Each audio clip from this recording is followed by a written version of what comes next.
Okay, we're going to go ahead and call the meeting to order. We'll begin with the adoption of the agenda. Motion to approve the agenda. Second. All in favor? Aye. Aye. Aye. Next, we have public comment on closed session. Do we have any public comment on closed session from the floor? Any public comment on closed session from the phones?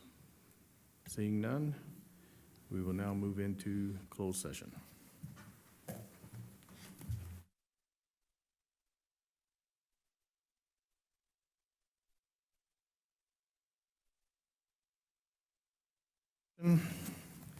And we will begin with a report out on closed session.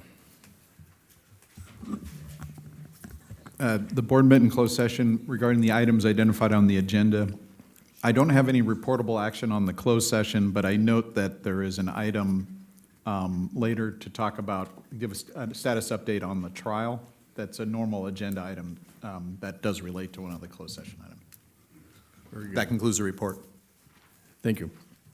Okay, next we have the Pledge of Allegiance. So if everyone will please stand and face the flag. I pledge allegiance to the flag of the United States of America and to the republic for which it stands, one nation, under God, indivisible, with liberty and justice for all. Okay, next we'll have roll call. Chairman Heyman, Present. Vice Chair Peters, Present. Director St. Amand, Here. Director Etnier, Present. Director Vallejo. Okay, moving to public comment. This time is reserved for public to address the board about matters not on the agenda. No action will be taken on non-agenda items unless authorized by law. Comments are limited to 3 minutes per person. Do we have any public comment from the floor?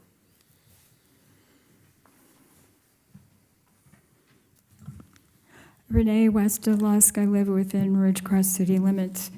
I just have a question why the data center follow-up letters or communication you were going to do isn't on the agenda, and there's no paperwork in the agenda packet. I assume there were some letters sent. We have not sent ours yet. Shortly after we approved comment submission, we received the letters from both the Navy as well as the 30 or so pages from the CEC themselves. We have a response circulating between staff right now, and it will be submitted to CEC before the closing of the comment period. And what's the closing date again? I think July 16th. Okay. And so will that be after you submit it, will it be in the next GA agenda packet, what you've submitted? Yes, we'll put it in there, but it'll also be on the CEC docket, and I'm sure we can post a link to our Facebook as well. Okay.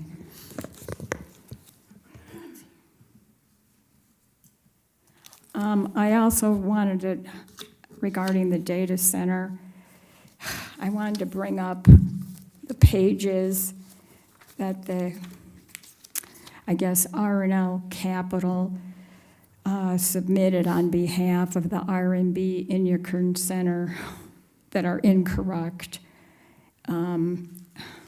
It's on the docket. It's posted under TN number 269636. It's application Appendix E, Part 2A of 3, water supply assessment pages 42 through 561, contains the incorrect water basins groundwater sustainability plan. Pages 42 through 561 is the Kern subbasin, which includes Bakersfield, Taft, Delano, Wasco, McFarland, Shafter, all that. But the first 1 through 42 pages gives a nice summary of our water basin, but then they sneak in the Kern subbasin's GSP, and then on the second TN number, that docket that's posted is 269639, Appendix E, Part 2B of 3 water supply assessment, pages 1 to 431, is a continuance of the incorrect water basins GSP. Again, it's all Kern sub-basin, not the Indian Wells Valley groundwater. So I'm asking the GA board to put emphasis on this incorrect information being posted by the company on the docket. I don't think it's really legal or correct that they publish an incorrect GSP report and then have the first few pages make it look like it's about our water basin. Thank you. Thank you, Renee. Any other public comment from the floor? Okay, seeing none, we'll now move to item number 7, board member comments. Do we have any comments from the board? No. Okay. Moving to item number 8, consent agenda. This will consist of items 8A, B, and C, 1, 2, 3, 4, 5, 6, 7, and 8. Does any member of the public wish to have an item pulled?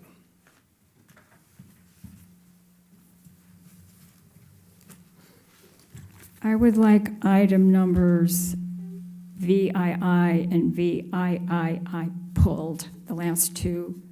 I need a refreshing or clarification on the Hamner and Jewell Associates. Are those easements, there were 2 easements in the packet. Are those going for the Rademacher and Stark Street easements? Correct. Okay.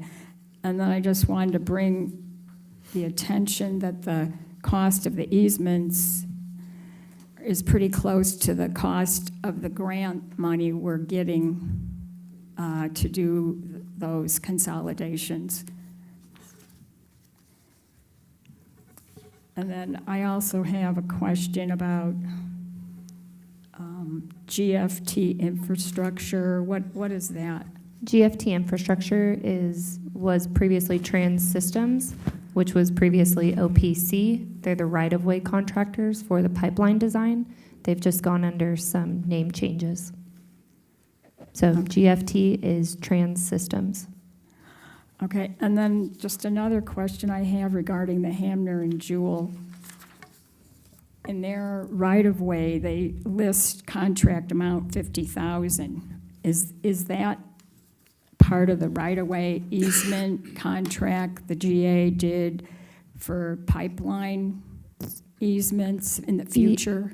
Yeah, so we do have an agenda item later under the Water Resource Manager report, and we will update as to the progress on those projects as well as easement acquisition. Okay, So I would just recommend to wait till that report's given. okay, thank you. Thank you. Thank you, Renee. Mr. Chair, since we didn't actually pull those items as a board, I'm okay with making a motion to approve the consent agenda, the entirety of it. Very good. So we have a motion, and do we have a second? I'll second that. All in favor? Aye. Aye. Okay, moving to item, item number 9, comprehensive groundwater adjudication, Phase 2 summary. This will be with General Counsel Keith Lemieux. Sure, I'm here to give you a brief update regarding and the public a brief update regarding where we are with the adjudication, and in particular to discuss the Phase 2 trial and the remaining things that need to get resolved for that trial going forward. So as you recall, this is part of the adjudication. The adjudication has been divided up into phases for purposes of trial. The first phase of the trial, and in each phase of the trial, the court is going to consider separate issues, and then when the court has concluded each phase, the court will then create a total judgment that incorporates the rulings from each phase into a final decision. We had a Phase 1 trial last year, which was the Federal Reserve Right trial, and this Phase 2 trial, the issue was the safe yield of the basin. And I'm sure most of you guys, being regulars, know what this means, but just to make it clear to the public, safe yield is the amount of groundwater that can be pumped out of the ground each year without harming the basin. As you know, I think everybody involved on both sides of the issue, I would agree that the determination has to be made based on sound hydrological science, reliable groundwater modeling, and a full accounting of the data that we've got regarding natural recharge and discharge. So the trial consisted, it was a bench trial, so meaning that the finder of fact or the ultimate decision maker would be the judge, not a jury. And the trial consisted mostly, almost entirely, of experts coming forward from the various parties and offering expert legal opinions about the topics that I just described. Generally speaking, I can tell you that that the GA was very happy with the way the evidence came in. I think it came in a way that was that fully expressed the depth of the analysis that the GA had performed in support of the 7650 number for the sustainable yield of the GSP, and I think the evidence came in from the other sides in a way that was also favorable to the Groundwater Authority. The interesting thing was that when we reached the end of the trial, something I've never seen before happened. And I've been in these, I've done safe yield trials, I guess it's probably my fifth one, but I've never seen anything like this. When we got to the end of the trial, the court, having heard all the evidence, said, essentially, look, guys, this is a very important decision. It's very technically driven. I'm not a water expert. There was a lot of scientific detail here that went over my head. And so before I render a decision on this, I'd like to appoint a scientific expert called a special master that will help me evaluate all the evidence that's been presented, and therefore I can reach a decision that everyone can have confidence in, including him. So that was a bit of a surprise to all of us, I think. So what has happened is, after some discussion, the parties agreed to a process whereby a list of names will be presented. The parties are working to agree on a special master, and I think it's quite possible we'll be able to find somebody that we all agree to. But in addition to that, the judge is going to ask the State Water Resources Control Board for a list of names. So if the parties are unable to reach an agreement, the court will presumably appoint somebody off that list. As far as how long is this going to take, my answer is I don't know. I've never been through this before this way. But I do know that whoever is appointed is going to have a lot of work to do. And we've seen how long it's taken other experts to familiarize themselves with the topic. In addition to all of the evidence and the reports that were prepared for the trial, there's also a large number of historical reports and data, and that was also discussed very heavily at the trial. So whoever is appointed is going to have to go through all of the voluminous history of the basin too and fully understand it. So I expect it's going to take a while for that to happen, but I can tell you that on behalf of the GA, the GA is very encouraged by this development. As I mentioned at the beginning, I think everyone agrees that this needs to be a determination that is based on sound science, and the court's decision, I think, gives us a large amount of confidence that that is what eventually will take place here. So while I can't predict the outcome, I do think that in my opinion, it looks very favorable to the Groundwater Authority's position at this point. And with that, did I forget anything? No? I think I got it all. So with that, do you want me to take any questions on this, or? Yes, we'll bring it back to the board for any comments or questions that you may have. Okay, we'll bring it to the public. Any public comment from the floor?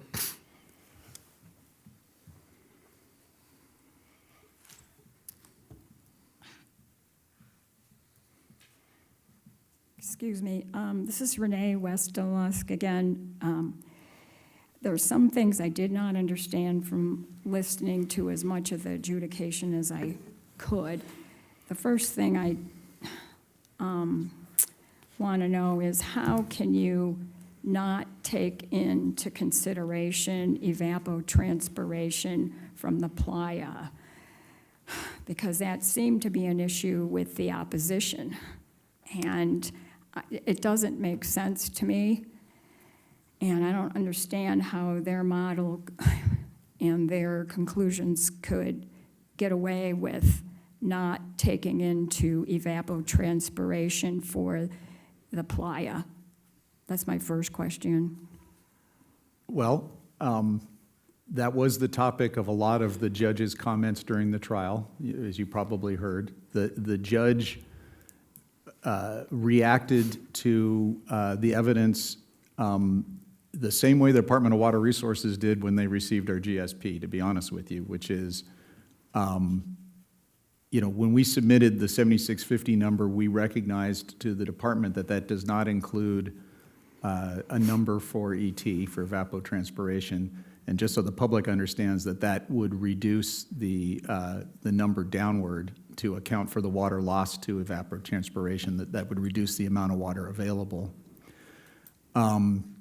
And so we haven't done that yet. The department came back and said, you need to account for this, and that's part of the ongoing work that we've been doing and it's, the answer to that question, as Steve could probably explain better than me, is a little more complicated and is a little less straightforward than you might think. But the bottom line is there needs to be, we acknowledge, and we've acknowledged back to the department, and we would acknowledge to the court that there needs to be some consideration for that. What that does to the exact number, I think, remains to be seen. At trial, the Water District said that the court does not have to consider evapotranspiration because that water could be beneficially used somehow. And so therefore, it could be part of the total yield of the basin. I agree with you that the judge pretty much, I think he called that a magic tool or something. He didn't buy that. So it seems likely to me that evapotranspiration will be a consideration and part of whatever the safe yield determination is. Okay. And then I didn't understand when they kept talking about the 2D model. Are they referring to the Desert Resource Institute's model that the Navy paid for and then allowed the GA to use to develop the GSP? So there were 3 models that were, or I guess 2 models prepared for trial by the Water District. There was what's called a numeric model, which is a computer model. They call that a 3D model because it models the basin with a bunch of cells that are stacked on top of each other to form like a sort of basin-shaped giant polygon made of polygons. And then they have, you also might have heard this described as a Tyson polygon analysis. It's also called a 2D model, which is the second model they presented, and that divides the basin up in a kind of a 2-dimensional way with a well in the center and a polygon around the outside of it, and then tries to calculate what's happening in each polygon. And Mr. Hall, who's on the line, could probably explain this better than me because he was responsible for becoming an expert on all of that, but that's the way I understand it. Now, as far as the That's a GA, pretty good summation. the Thanks, GA Phil. goes, you just have one model, correct? Well, you actually have technically, the GA has no models. The model was developed by the Navy. So the Desert Research Institute developed a model. They developed an early model in 2016. That was superseded in 2019, I think, by a 3D model. And then that was iterated again as part of our update in the 2025 model. And that's sometimes called the reason it's called the DRI model and not the Groundwater Authority model is that it was developed by this outside entity with expertise originally under the direction of the Navy. So the GA has like two models. One they used from the 2016 DRI. They don't have it in their possession, but Yeah, I guess a better way to describe it is that we've got a model that has been iterated on and additional details added to. So as the process is, the Sigma process is, we always have to be updating and refining our analysis, right? And every year we get additional data. You see some of that collected in the annual report, for example. That data will include water levels, but it also can include things like faults. And faults are important because they can potentially impede groundwater movement, and they would really have a heavy effect on how modeling takes place. So all this information over the past 6 years has been improved on, and then that has been put into the model as we get more information, and then they do additional model runs with the new model. okay, and then I have one last question. Oh, and can I make one other point on that, just Yeah, while yeah. you got me going? Yeah, go ahead. Because this is a point of confusion for people. I've heard a lot of people say that the model is producing the 7650 number, and there was a criticism of, hey, you guys changed the model all around, and all of a sudden the 7650 number was exactly the same. If you made all these changes to the model, how could that be? And that would be a great question if that's what happened. But that fundamentally misunderstands what we're doing. So what you need to understand is that the 7650 number is always a theory because it represents the natural recharge of the basin, which we can't measure. What they do is they take that number as an input, they run the model, and then they see if anything crazy happens, essentially, with that. And if you get results that don't make sense or don't calibrate to reality, then we know the 7650 number is wrong. It doesn't mean the 7650 is the only possible answer. Maybe 8,000 is okay. Maybe 6,000 is okay. You have to run those choices to see what the result is. So what has happened is that 7650 number has been checked. It was checked originally in the 2020 model. It passed the check. We had more data, more information. We checked it again. Still passes the check. So that's what's going on there. So this isn't the model outputting the same number mysteriously over and over again, just so we're clear. Okay, It's a way that we make sure that we're not out to lunch when we make that estimate. okay. And then I have one other question. I was confused by some of the experts because I didn't really understand the point of Eddie Teasdale's method, I guess, of calculating safe yield and all the other statistics he gathered. Is his an accepted methodology like the other experts the water district had, or even compared to the GA? Because So the testimony that was given at trial by the various experts, Mr. Teasdale testified, I think accurately, that the methodology used, the polygon analysis methodology, has been accepted by the Department of Water Resources to support GSPs in other basins. But it's also true that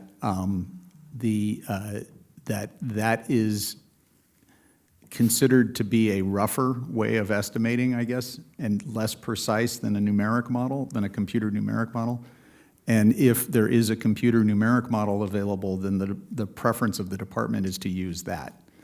So we, the GSA, do use a Tyson polygon type analysis when we're doing estimates for the annual report, for example, because in that circumstance, we feel that the sort of looseness or back of the envelope nature of it is sufficient for the type of explanation and accounting we're doing in that format. But when it comes to determining the safe yield as something we got to rely on, then, you know, the preference, obviously, of the GA has always been to go with the more robust system. And I just have one other comment. As I watched or tried to hear as much as I could of the adjudication, I realized that the GA made 3 efforts in the beginning. 3 times they asked the judge to bring in a special master or water expert. And in the beginning, for 3 times, he turned them down. So I was pretty disappointed, actually, from the beginning, that a water expert wasn't appointed from the beginning. So I just wanted to let you know. Thank you. Thank you, Renee. Any other public comment from the floor? Okay, seeing none, any public comment on the phones? Okay, none. All right, there's no action on this, so any other public comments from the board? Or not public comment, any other comment from the board? Okay, thank you, sir. We will now move on to item number 10, Water Resources Manager Report, and that will be with Steve Johnson with Stetson Engineers. Great. Thank you, Mr. Chairman. And you can hear me okay? If we can hear me? Yes, we can hear you. Okay, good. I was on mute for a while. Okay, I'll run through. There is a written report as part of your board packet. And I'll try to hit the highlights. I'm going to refer something to the end to the Water District through discussions with the Water District, which I'll pick up toward the end. Grant funding. We are wrapping up the implementation grant. As you know, the implementation grant provided us quite a bit of money to get a lot done. We are wrapping up that grant, not only the final reports submitted to the state for the required for foreclosure of that grant, but also final payments. We have request, and now at DWR, we have request in for about $1.2 million, which we don't have, we have no concerns that we're not going to get that. We haven't received it yet, but we're awaiting that payment. Invoices 13, 14, and 15, we're waiting for those. Things are looking good there. We're closing it out. The Community Drought Relief Grant Program. This is the consolidation work. We've got 3 invoices. One was paid, invoices 7, 8, and 9. One was paid. We are waiting about $10,000 on that grant. This is the consolidation work that we're doing with the Water District, Rademacher consolidation, and initial work with the Stark Street. So that's where we are on our grants. For the implementation grant, the Imported Water Project. A lot of details provided in your packet on what's been going on for the last couple of months. I generally just work forward to the next steps. And the next steps for the pipeline design services is we are working on finalizing the design. There is an evaluation. Kennedy Jenks is doing an evaluation for AVEC on their some hydraulic modeling. So we're using those results. We're expecting Provost and Pritchard and your staff will be doing a final tank technical memorandum, final submittal on the tank submittal, electrical systems and instrumentation, preliminary permitting requirements, corrosion design technical memo. We've got some issues. We had some issues over the past several months on infrastructure for medicine, and we're incorporating those changes into the design, so those will be done. The next milestones are a 90% design submittal and then 100% design submittal. We are expecting to get this completed during this calendar year, so that work is proceeding. Excuse me. For the environmental services, again, detailed information on what's been going on certainly over the last month. We are expecting a draft environmental assessment and to start the 45-day public comment period. As soon as we get the information inserted regarding what I mentioned earlier about the Edison changes, Edison infrastructure changes, once those are incorporated into the environmental assessment, we expect to get the environmental assessment, and that'll start a public review. Next steps there would be provide us with a final environmental assessment and an EIR. So that's where we are on environmental work. Right-of-way services, again, a detailed explanation of what's been going on during the last month. Next milestones are a final right-of-way acquisition plan for any right-of-way that we need, and also complete drawings, plats, and legal descriptions for all of those properties that we need to acquire. So again, this will all be done this year, in this calendar year. There is a description of work that we're doing with Blue Mountain. You're all familiar with Omar, who's working with us on coordinating the pipeline design. A lot of work being done, a lot of detail provided on what Omar is doing. And certainly when I finish, Omar, if you have things to add, just speak up and add to it. I'll just mention that next steps that we're looking at working with Omar and Blue Mountain would be identifying risk factors and planning strategies to address and mitigate areas of concerns. One of the things Omar is looking at is big picture stuff. Where are our big risks on cost factors? Where are our big risks on issues that may come up during actual construction? So he's doing that kind of an evaluation right now. And then ultimately, Omar will be preparing a consolidated program management schedule for the pipeline. And so those are our next deliverables we'll be expecting there. For our resiliency and sustainability grant, we got almost $3 million.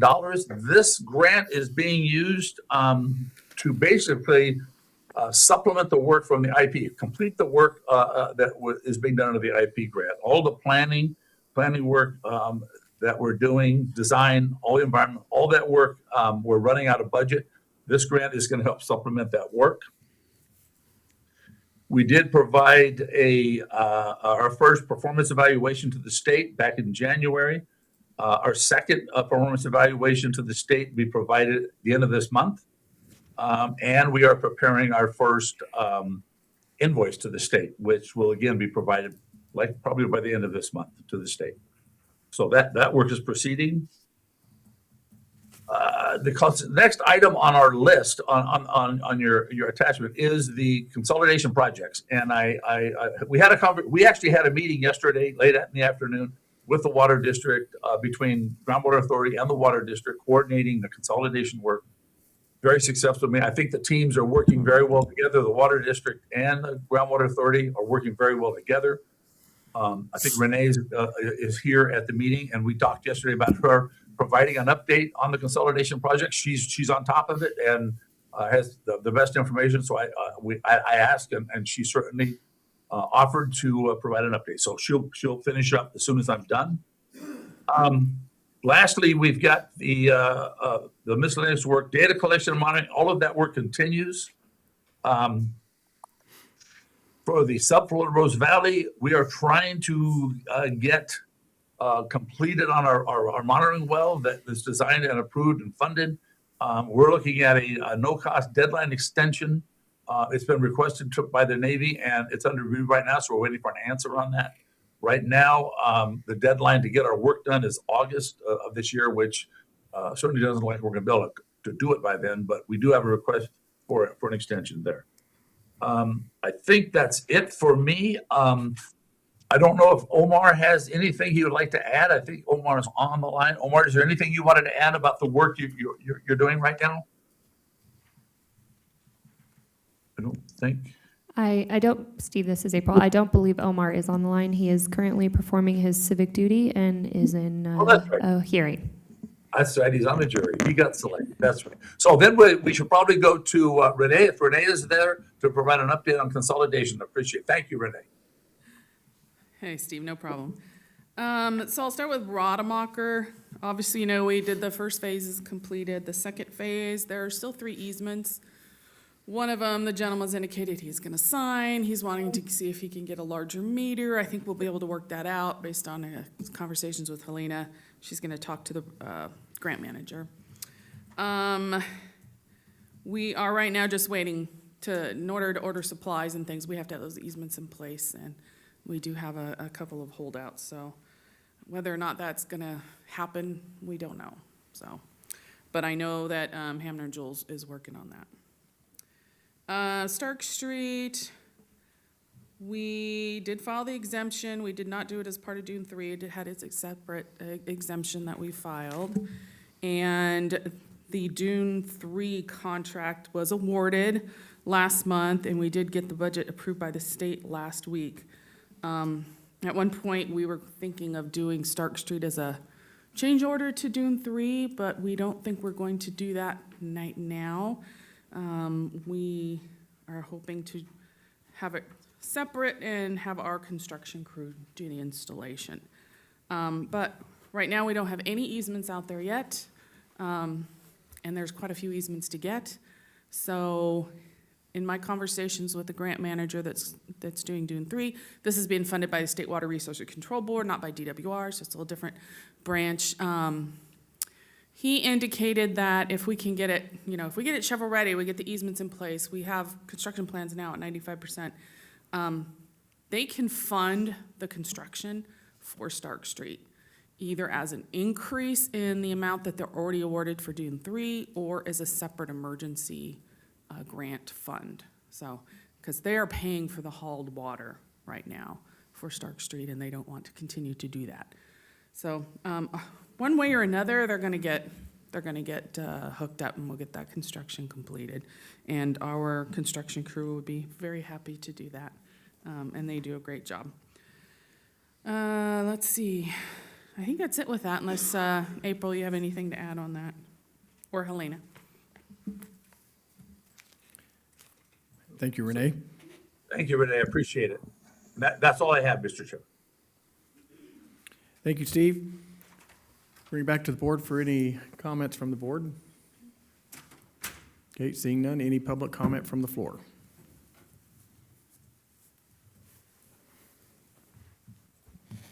Yeah, Renee Westelusk again. I'm still confused about this GFT and Hamner and Jewell. How are they associated? I know the Hamner and Jewell are actually working on the easements, but I don't know the relationship between GFT and Hamner and Jewell and right-of-way consultants. I just need clarification. So they're both right-of-way consultants, but they are working on separate projects. Yes. Hamner and Jewell is only working on the Stark Street consolidation and Rademacher consolidations.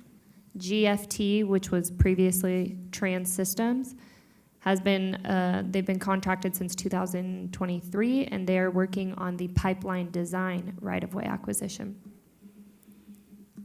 So separate projects. Okay, thank you. Thank you for that. And then I just have a question on the Rose Valley.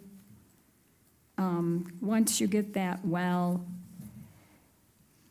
up and running, you're hoping that with the current well that's already there, you'll be able to increase the amount of data of subflow that's recharging our basin? Is that so we could get a more accurate figure of recharge? That's correct. Absolutely correct. Okay, that's what I just wanted clarification on. Okay, thank you. You bet. Thank you, Renee. Okay, we have a caller online. Caller, go ahead.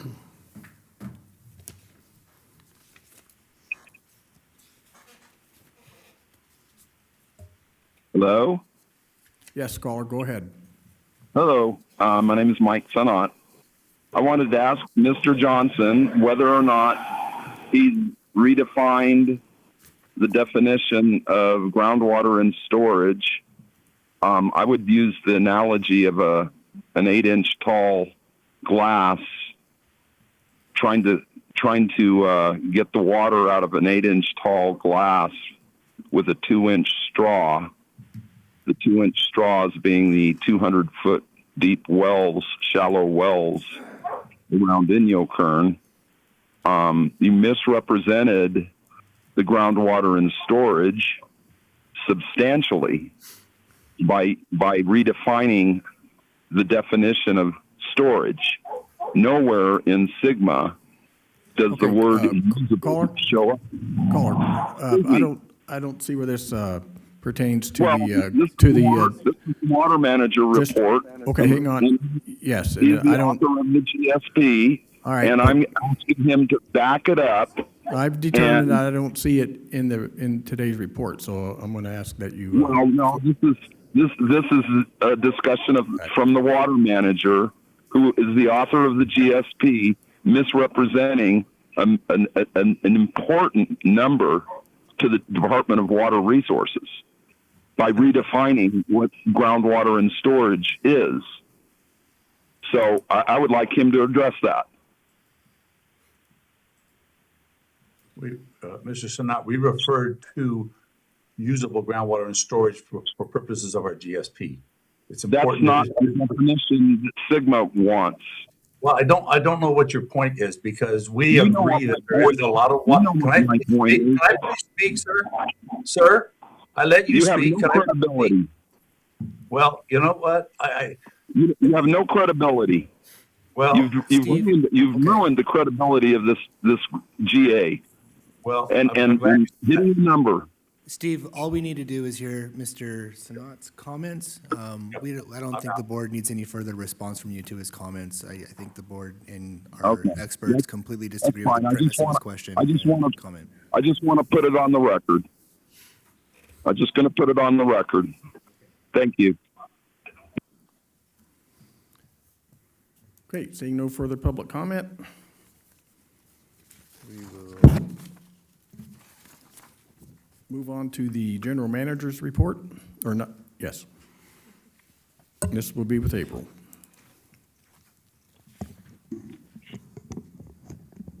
Okay, so in your packet, you have the monthly financials. As we are entering into the summer months, you will see that revenue starting to kick up.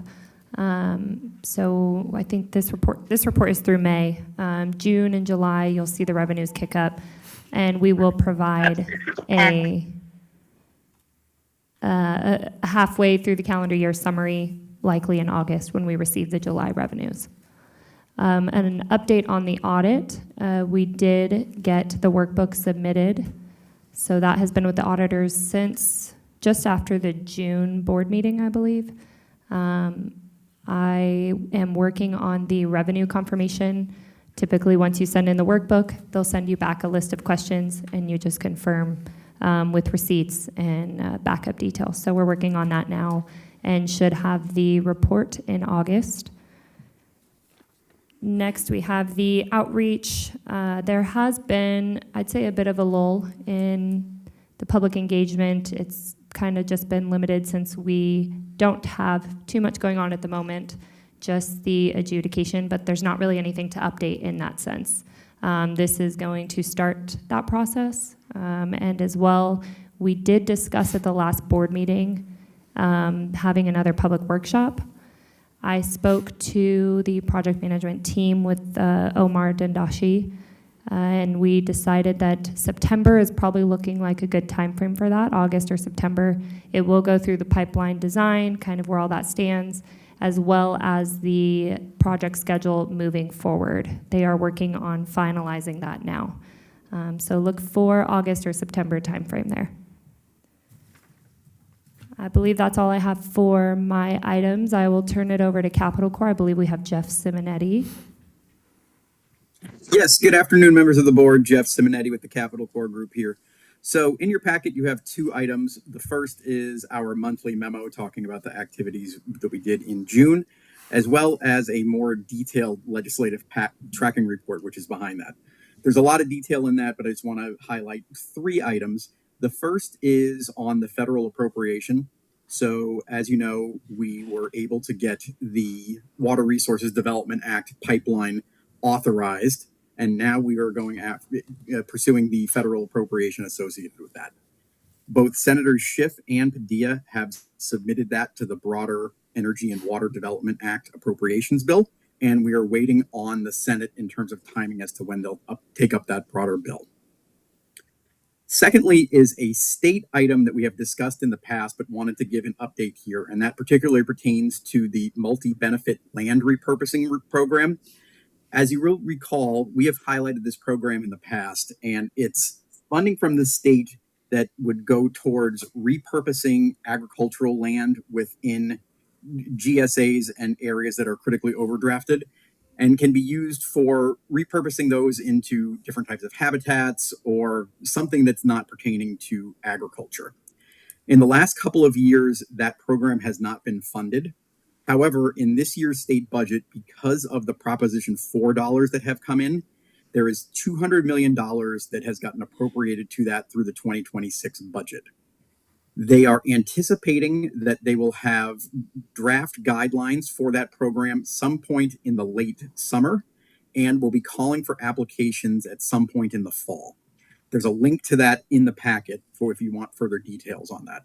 I know that's something that the public has asked about in the past, and one of the things that we just wanted to flag is that if that's something that the Groundwater Authority wants to pursue in terms of a project, we need to identify what that project would be so we can have an application process for that. So for the board as well as for the public, if there's something that you wanted to flag in terms of a potential project idea, please bring that to us so we can start thinking about that.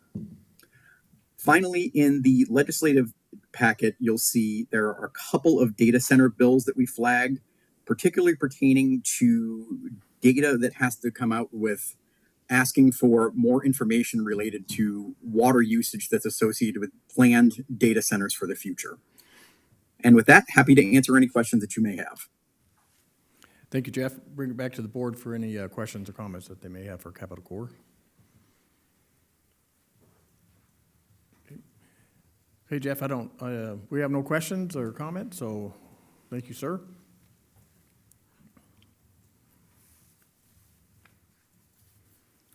And does that conclude the general manager's report, April? Okay, thank you. All right. So with that, that concludes this meeting. Our next meeting will be on July 8th, 2026. This meeting is adjourned. Thank you, Mitch. Yep.